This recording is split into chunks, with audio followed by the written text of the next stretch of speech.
మహోన్నతమైన వేదిక,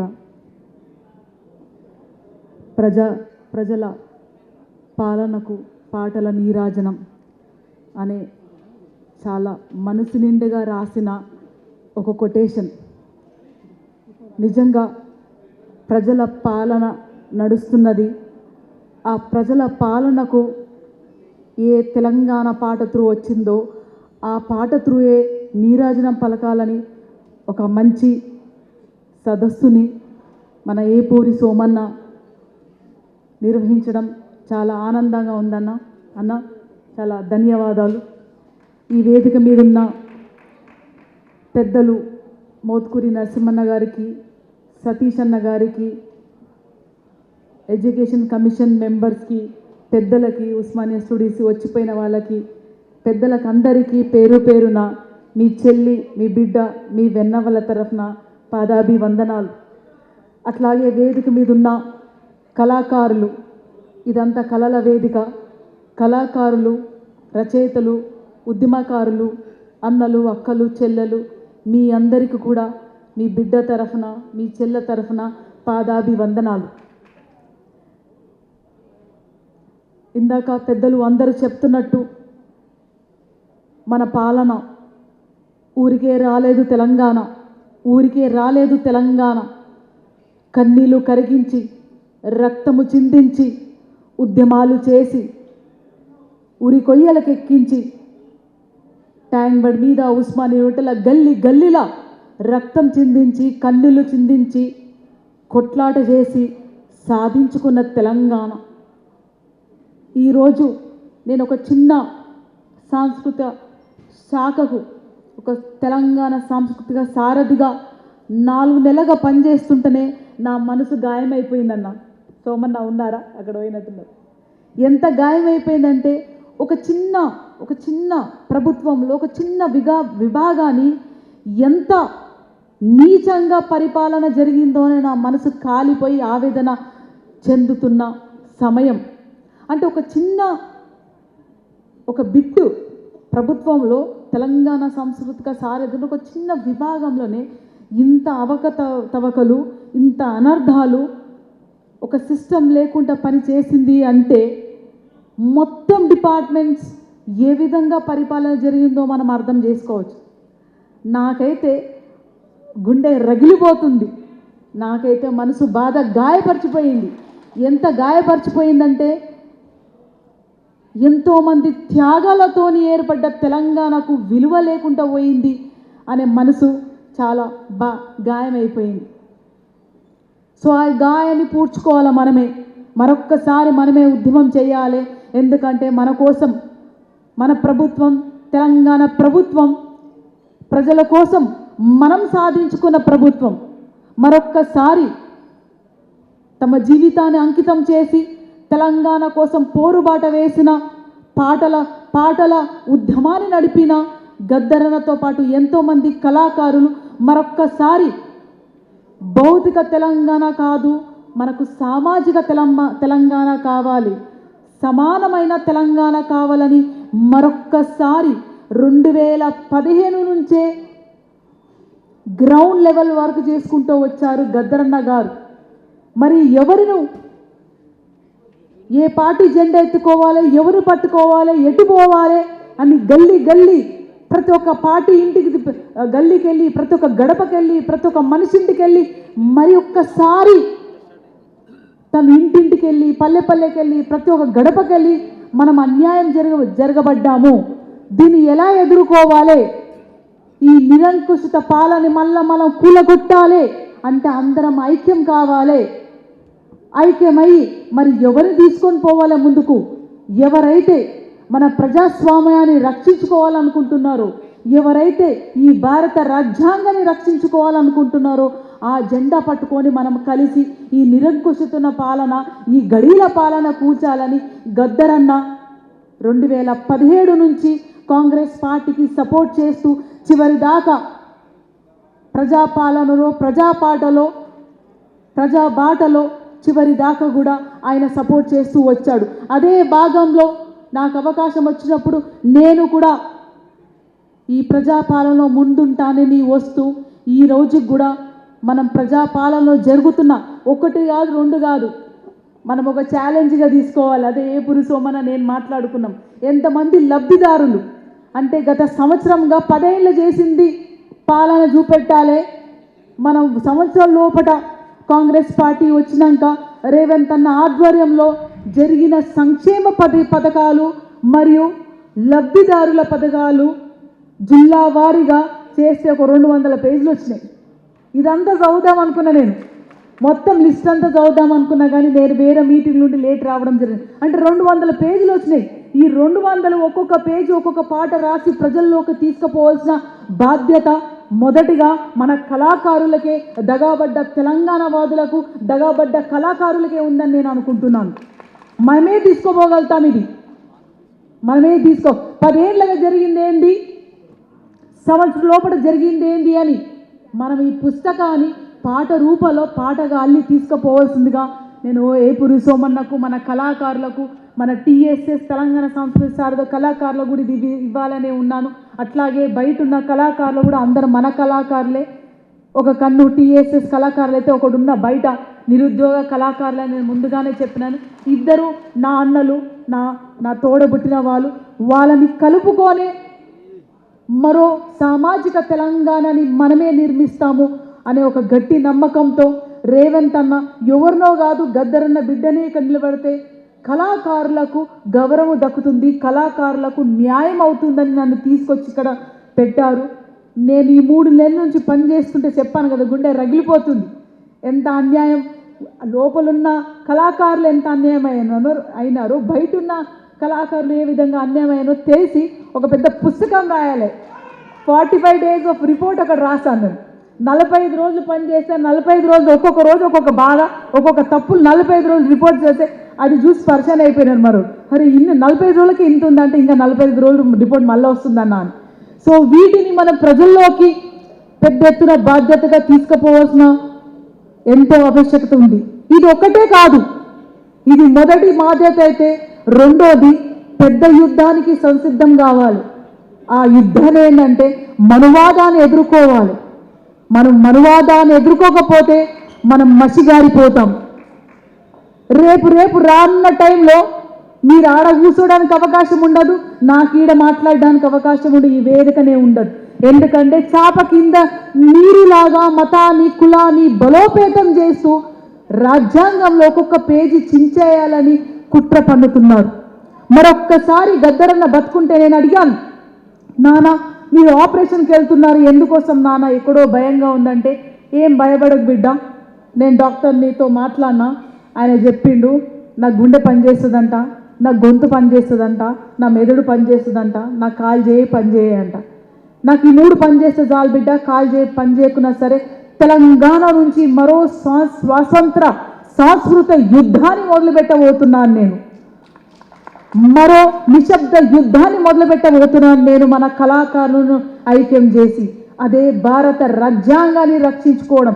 సో ఈ గడిల పాలన గులగొట్టడమే కాదు మనది, మన భారతదేశాన్ని రక్షించుకునే మన జాతిని, మన అన్నగార వర్గాల్ని, మన దళితులని, మన బిడ్డలని, మన స్త్రీలని రానున్న తరానికి కాపాడుకోని వాళ్ళకి 100 ఏళ్ల ప్లాన్ అన్నాడు నాన్న. 100 ఏళ్ల ప్లాన్ గీయాలంటే, 100 ఏళ్ల ముందు జీవితాన్ని ఇవ్వాలంటే ఈరోజు మళ్ళొక్కసారి ఉద్యమకారులు, మేధావులు, రచయితలు, జర్నలిస్టులు, స్టూడెంట్స్, కళాకారులు వీళ్ళందరినీ కలుపుకొని వచ్చే కళాకారులు మరొక్కసారి పాటలు రాసు, మరొక్కసారి ఇందాక అన్నట్టు ఉద్యమాల ఊపిరై మళ్ళీ ఒక్కసారి పల్లె తిరుగుతామనే ఒక నినాదాన్ని తప్పకుండా ఏపురి సోమన్న తర్వాత నేను పల్లె తిరుగుకుంటా ప్రజాపాలన స్కీములని, లబ్ధిదారుని ప్రజలకు అందజేస్తూ అట్లాగే భారత రాజ్యాంగాన్ని రక్షించుకుంటూ పోదామని నినాదంతో మీ ముందుకు ఐక్యమే వస్తానని ఈ వేదిక సాక్షిగా తెలియజేస్తున్నాను.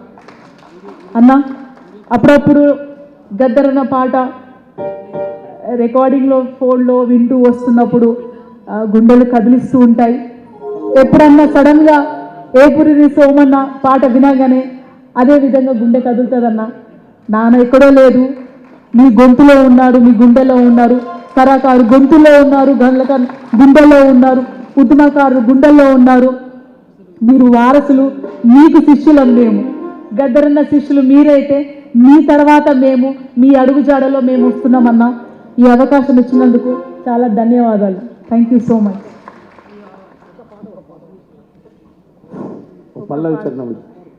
పల్లవి చరణమ మహిళా దినోత్సవ సందర్భంగా మహిళల కోసం ఒక చిన్న పాట బిట్టు పాడతానన్న. మహిళా దినోత్సవం వస్తుంది, మహిళల కోసం మాత్రం ఆల్మోస్ట్ ఆల్ 60 పేజీల లిస్ట్ ఉంది. అంటే మహిళల కోసము కాంగ్రెస్ పార్టీ ఏ విధంగా చేస్తుందో దేశంలో ఎక్కడ లేని విధంగా ఆటోలో ట్రైనింగ్ ఇచ్చి ఇప్పటిదాకా ఆటో ట్రైనింగ్ 18 నుంచి 45 45 ఇయర్స్ ఏజ్ లోపల 55 మందికి ఆటో ట్రైనింగ్ ఇచ్చింది మన ప్రభుత్వం సంవత్సరం పరంగా.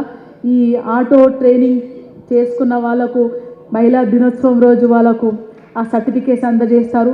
అట్లాగే క్యాంటీన్స్ విషయంలో ఉమెన్ క్యాంటీన్ సందర్భంగా ఒక 71 ఉమెన్ క్యాంటీన్స్ ఆల్రెడీ తెలంగాణలో పెట్టడం జరిగింది. మొదటిగా మన సెక్రటేరియట్లో జరిగింది.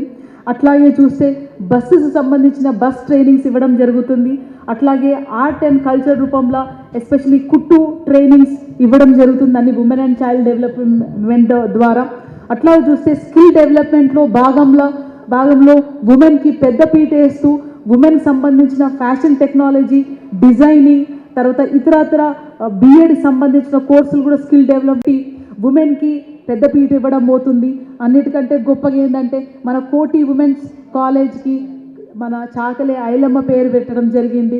Bus free. ఎప్పుడన్నా నాకు కార్ డ్రైవర్ రాకపోతే నేను మెల్లిగా మాస్క్ పెట్టుకొని బస్సు ఎక్కి కూడా వచ్చేస్తున్నాను. ఎందుకంటే డీజిల్ ఖర్చు ఎందుకులే అన్న, నేను బస్సులో వెళ్ళిపోతాను. ఇప్పటికీ గత ఏడాదిగా నేను ఒక 20 సార్లు బస్సు ఎక్కినా. అలా బస్సు ఎక్కి ఎప్పుడు మంచిగా వెళ్ళిపోవాలి, ప్రజల మధ్యలోకి వెళ్ళిపోవాలి. మొన్న ఒక సమస్య తీసుకొని నేను మన సీతక్క దగ్గరికి వెళ్ళినప్పుడు సీతక్క చాలా అద్భుతమైన మాట చెప్పింది. ఇందాక ఏ పురి సోమన్న మాటనే. ఈ సమస్యకు ఒకటే సొల్యూషన్ అమ్మా, అది గద్దరన్న చెప్పిండు, మహానుభావులు అందరూ చెప్పిండు. ఏంటి ఆ సొల్యూషన్?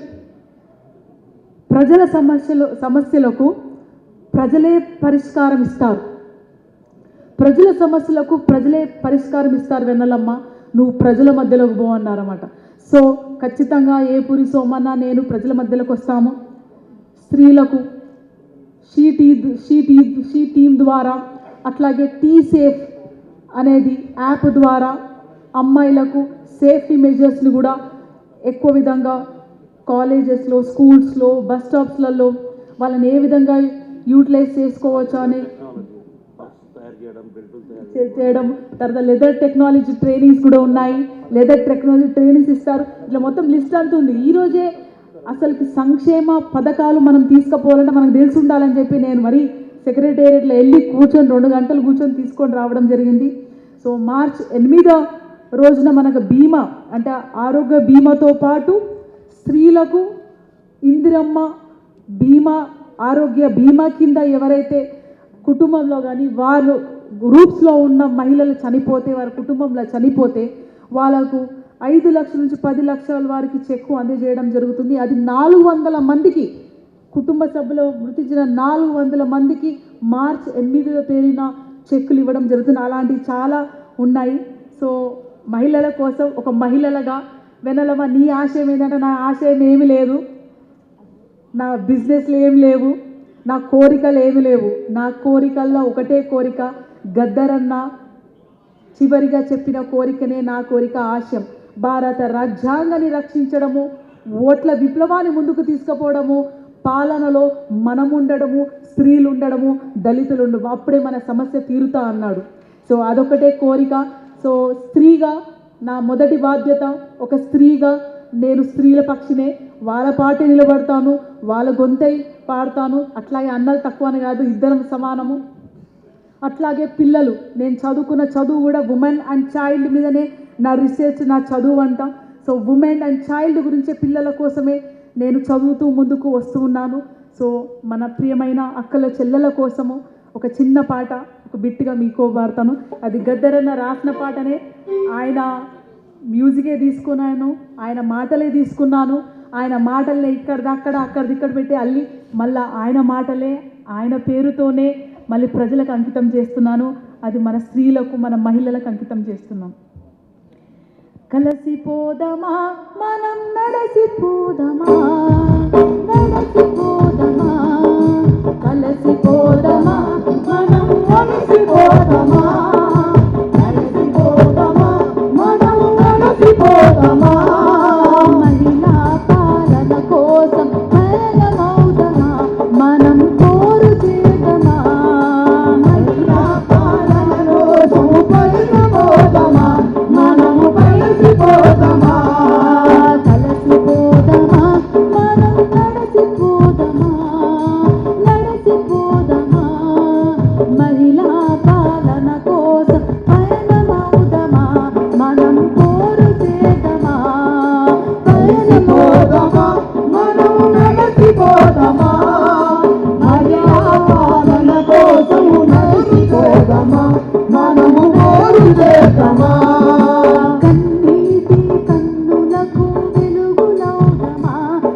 కలిసిపోదమా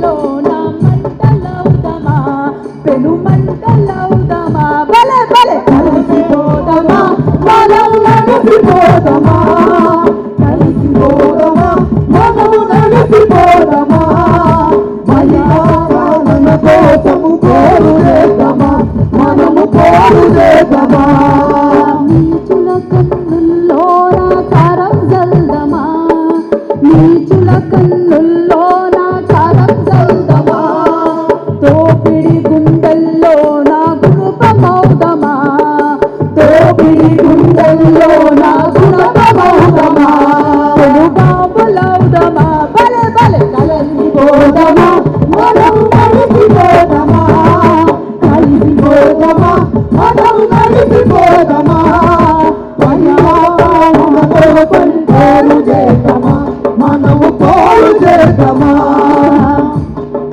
మహిళా రాజ్యం కోసం కోరు చేద్దామా మనం పయనమౌదమా మహిళా కోసము పయనమౌదమా కోరు చేద్దామా మనము పయనమౌదమా మహిళా పాలన కోసం సంఘమౌదమా సంఘటితమౌదమా మహిళా పాలన కోసం సంఘమౌదమా సంఘటితమౌదమా రాజ్యాధికారం కోసము రణం చేద్దామా వీర వనితలౌదమా బలమౌదమా మనము నడసిపోదమా కలిసిపోదమా మనము నడసిపోదమా మహిళా లోకము కోసం కోరు చేద్దామా మనము కోరు చేద్దామా మహిళా లోకం కోసం పయనమౌదమా మనం కోరు చేద్దామా